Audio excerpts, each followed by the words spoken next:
Ladies and gentlemen, before I go into talking about the famine, I want to tell you that we have a couple of scholars. We send the invitation. They agree to come. The Chinese security say no. So a couple of them, they cannot come here. One is from Gansu, one is from other provinces. Finally, in last moment, even they bought the tickets, they canceled.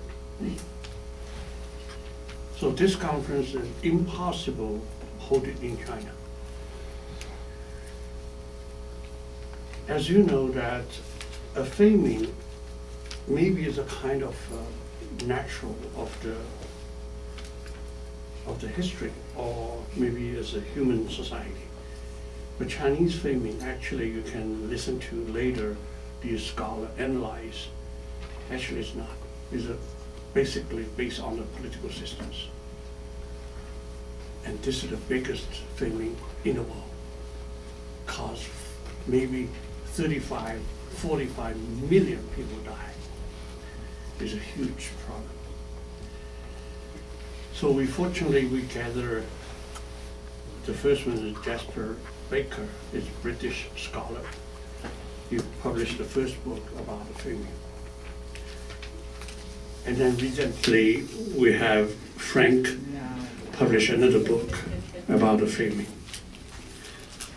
And we're very lucky, we have an inside Chinese correspondent, and he is communist, but he tells the truth. He published a tombstone, a book, Yang Jicheng. Okay. Of course, we have another scholar, Ding Su. He published a book very early in America.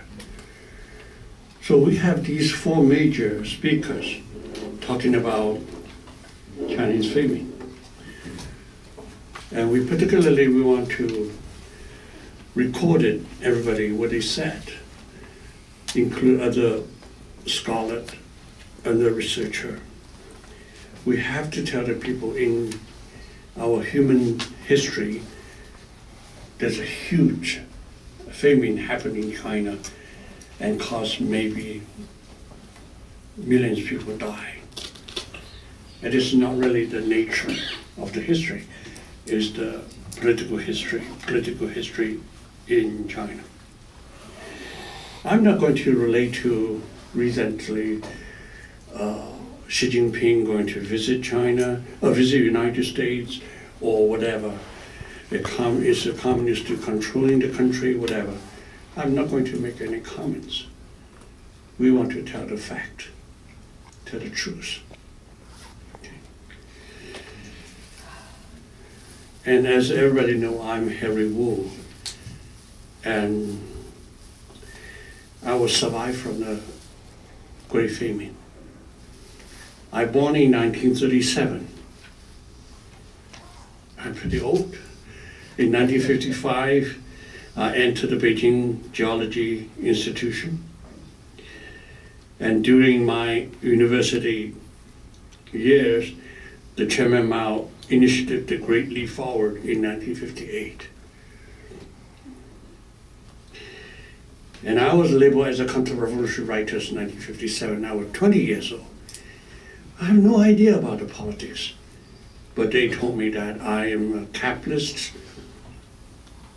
Well, because my father was a capitalist, I'm not. But I'm counter-revolutionary rightist.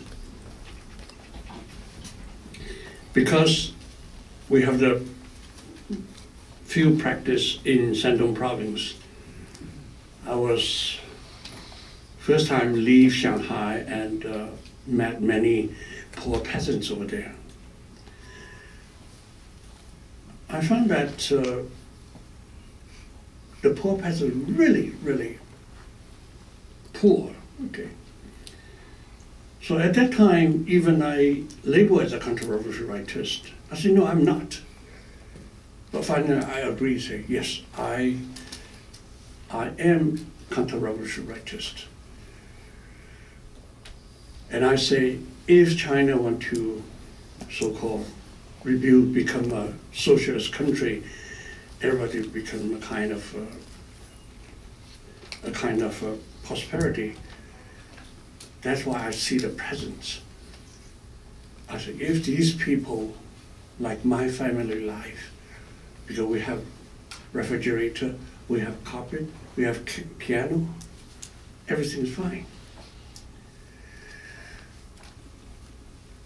Maybe the Communist Party representative these people's interests, and they are 95, maybe 96, 97% of the population.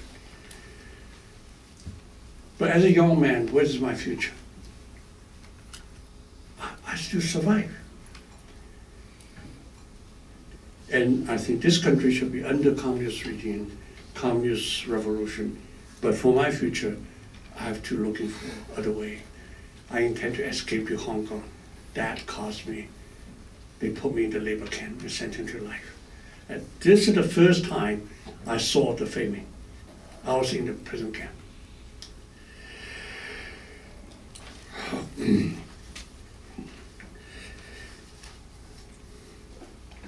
The first day in the prison camp, only 2 bunks of the sorghum-made so-called water,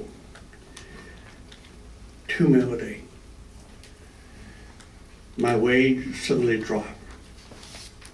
And then the next year, the same year, 1960, I was arranged to a so-called recovery center in Qingho Farm.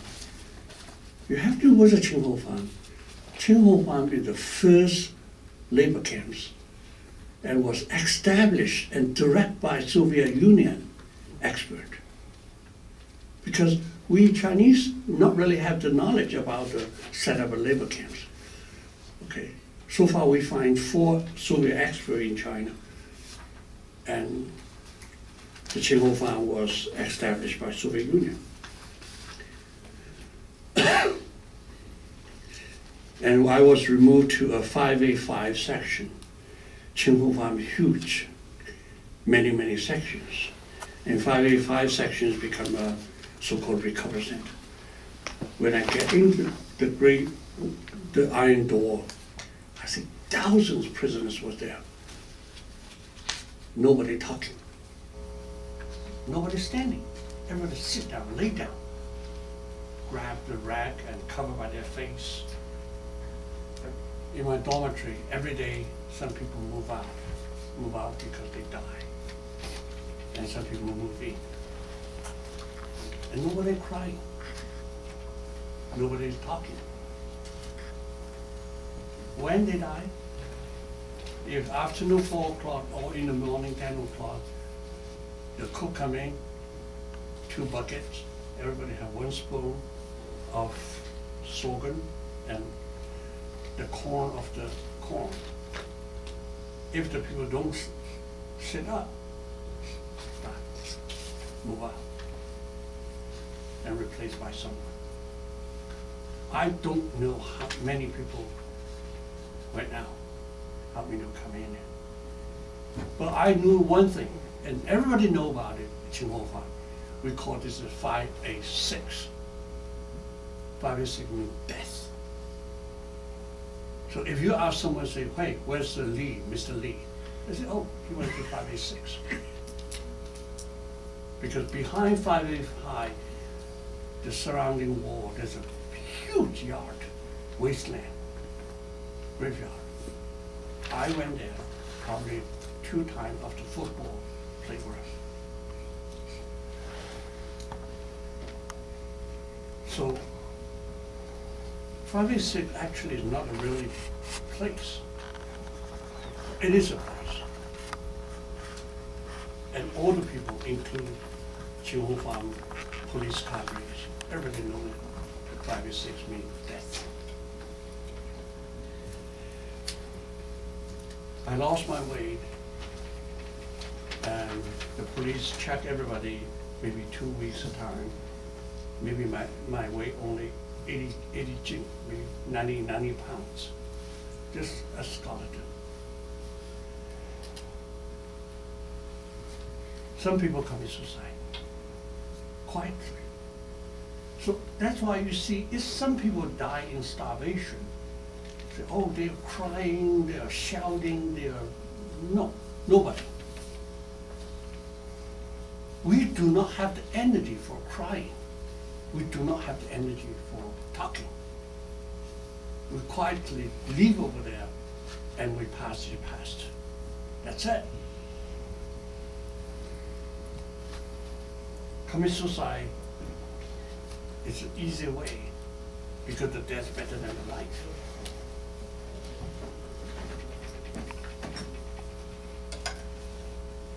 So I was there a year. I don't know, I'm very close to death, but I survived. Some people pass over me and some people later come up to me. Fortunately, 1961, have a new order, so-called. The counter-revolutionary writers have to move to a new section because maybe the central government have a new policy. So we selected from selection center and moved to a new section, 584. And then we moved to Beijing Town Hall Farm. You know, what is Town Hall Farm? Town Hall Farm is a graveyard, growing the grapes. And today the grapes, what they're doing, make the wine. The national famous wine dynasty service for the national banquet everywhere. It's come from the grapes.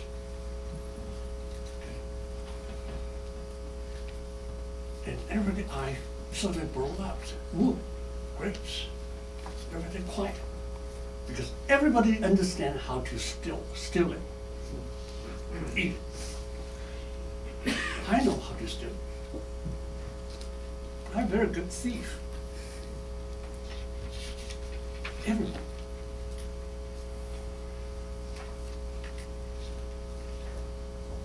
The grapes support our life. I recover. I survive. But until today, I feel kind of guilty. Because once I was in 585, next to me a young man, Chen Ming, last name is Chen, first name Ming. He was come from Fujian province. Why he was there? So I come to visit, I come to Beijing, try to travel, but police arrest me because I come from other province. So what is the job? So I'm a teacher in high school, teaching geography. So province by province, finally I come up teaching about Taiwan. I said, Taiwan is a very nice place, have forests, have a coast, and everybody happy. And then the student report to the security. Security come up to me. How come you say Taiwan is a good place? I was arrested. That's the reason. But one day,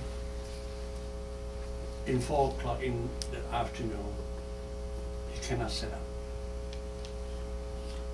He lost the conscience to die. What can I do? I just quietly tell the security, say, well, here's one.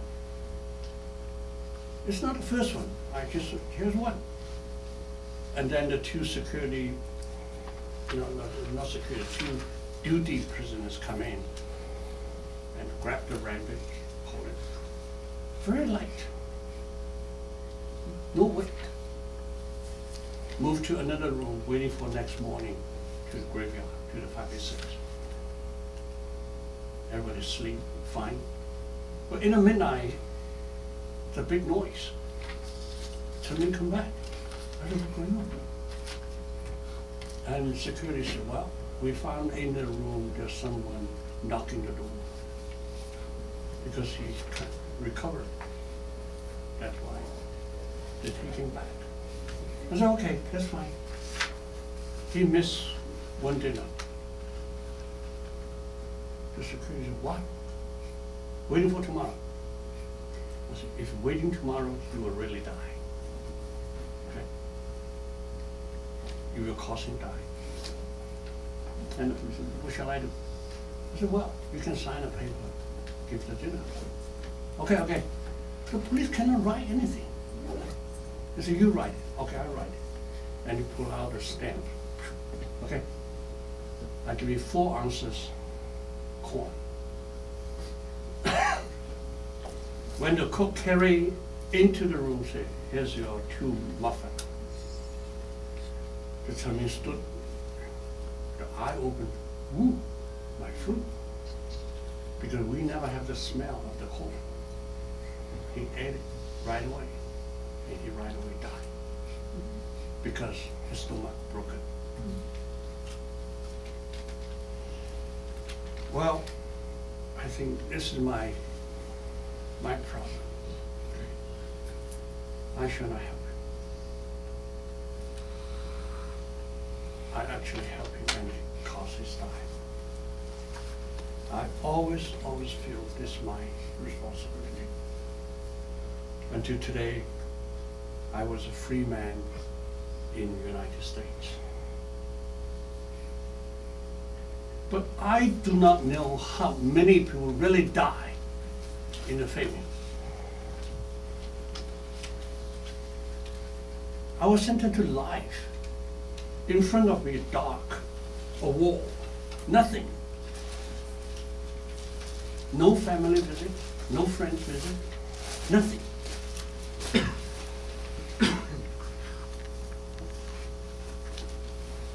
After 19 years, I got a release because the Mao Zedong was 1976. He was damn it passed away. At that time, we do not know what's going to happen. Maybe the political situation going worse because Game of Four control the country, and we could be executed as a kind of a human example for other people, for education. And maybe we got a release. Then Xiaoping come to power. We got a release. 1985, I come to the United States as a visiting scholar. And I tell the people, tell myself, it's over, finally over. I become a free man. I just want to, everybody have a car, everybody have a house. I don't have family. I want to review my life. I'm 50 years old, what shall I do? But anyway, close the old chapter, open a new chapter, starting my life. I did. I'm never talking about my experience.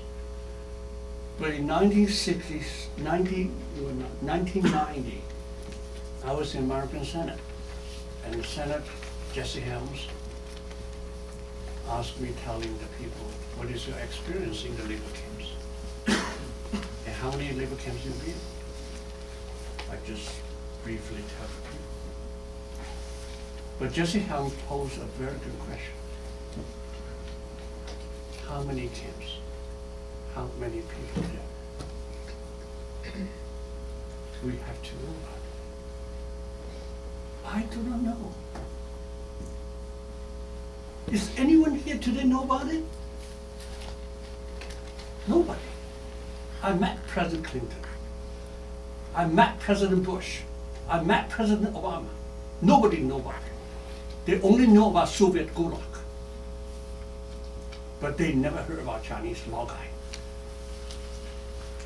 But Heritage Foundation have Lee Edward established a memorial of Holocaust.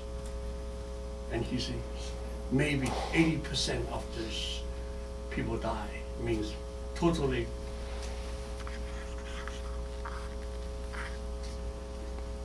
I don't know how many people passed away. We just care about money, care about investment. I really hope Americans care about human rights, religious freedom, care about abortion, real abortion. 2 weeks ago, there's a big protest in front of the Capitol Hill talking about abortion. I was shocked. I said, talking American abortion or the human abortion?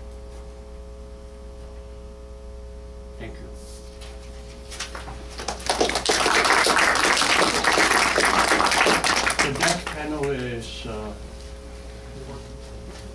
Chinese author Yang Jicheng and moderated by Ding Su and the translator Zhou Zhehao. Yang Jicheng published the Tombstone in Chinese. The English version soon will come to the public site.